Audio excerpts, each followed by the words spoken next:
నమస్కారం, నేను డాక్టర్ పురు ధావన్. ఈ వీడియోలో మనం ఎరిథ్రోపోయిటిన్ గురించి చర్చ చేస్తున్నాము. కిడ్నీ వైఫల్యం కలిగిన రోగి శరీరంలో మామూలుగా హిమోగ్లోబిన్ తగ్గించిన ఒక ఫిర్యాదు కనిపిస్తుంది. ఇప్పుడు హిమోగ్లోబిన్ తగ్గుతుంది అని ఎందుకు తెలుసుకోవాలి? రక్త లోపం ఎందుకు ఉంది? దీన్ని మనం అర్థం చేసుకుంటే దాని చికిత్సను కూడా మనం అర్థం చేసుకోవడం ప్రారంభిస్తాము. కానీ రక్తం లోపం ఏమిటి అని మేము ప్రారంభిస్తున్నాము. రక్తం తయారు చేయడానికి ఇనుము మరియు ప్రోటీన్ అవసరమని మనందరికీ తెలుసు. కానీ ఐరన్ మరియు ప్రోటీన్తో కూడా ఫోలిక్ యాసిడ్ మరియు బి12 జోడించబడుతుందని చాలా తక్కువ మందికి తెలుసు. మరియు దానితో ఎరిథ్రోపోయిటిన్ కూడా జోడిస్తాము. టీ తయారు చేయడానికి టీ పాకం, పాలు, పంచదార, గ్యాస్ స్టవ్ అవసరం ఉంటుంది. ఇవి కలిపి పెట్టినప్పుడు మనం 1 కప్పు టీ తయారు చేయగలము. అదేవిధంగా మన శరీరంలో రక్తం తయారవుతున్నప్పుడు ముడిసరుకు సేకరిస్తారు.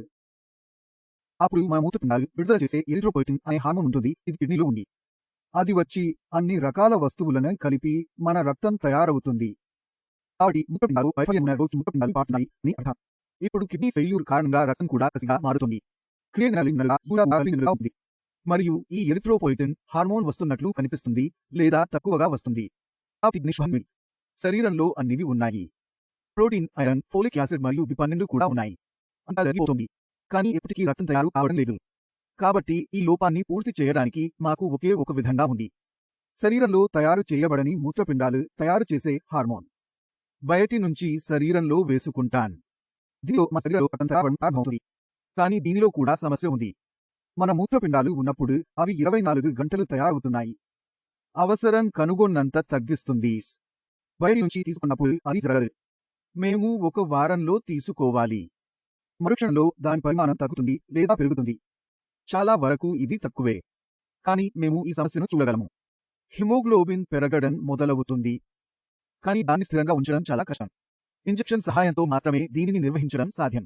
ఇప్పుడు చాలా పేషెంట్లు వస్తున్నారు మరియు అడుగుతున్నారు, డాక్టర్ నా రక్తం తగ్గుతుంది. నేను బీట్రూట్ తింటాను, దానిమ్మ తింటాను. నాకు ఏదైనా సమస్య ఉంటాయా? కాబట్టి అక్కడ పేషెంట్ను ఆపాలి. దాని మందు ఆపాలి. మరిన్ని వివరాలు తెలుపుకోవడానికి ప్రయత్నించండి. బీట్రూట్లో రక్తంలో ఉన్న గుణాలు ఉంటాయి. అవును, కానీ ఇదిలో పొటాషియం కూడా పెరిగిపోతుంది. ఇప్పుడు బీట్రూట్ వాడితే రక్తం పెరుగుతుంది. అప్పుడు మనం కొన్ని సమస్యలను కూడా చూడాలి. రోగి శరీరంలో పొటాషియం లిక్కించిన అవకాశాలు ఎక్కువగా ఉన్నాయి. ఇప్పుడు పొటాషియం అనే ఒక విషయం. ఇది మన ముందులకు బలం ఇస్తుంది.